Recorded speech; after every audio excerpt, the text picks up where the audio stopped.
வணக்கம், பாண்டியன் பேசுகிறேன். இந்த வீடியோ வந்து பிள்ளையார்பட்டி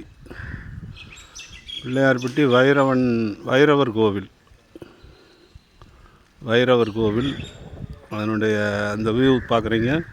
இந்த கோபுரம் பிள்ளையார்பட்டி வைரவர் கோவில்.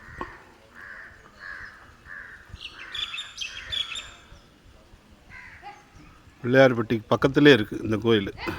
ரோட்டுக்கு வலதுபுறம் இருக்குது.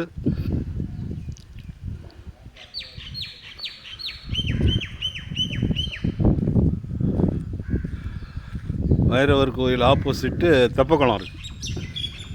தெப்பம் இருக்குது, பெரிய தெப்பம். இந்த தெப்பக்குளம் பாருங்கள்.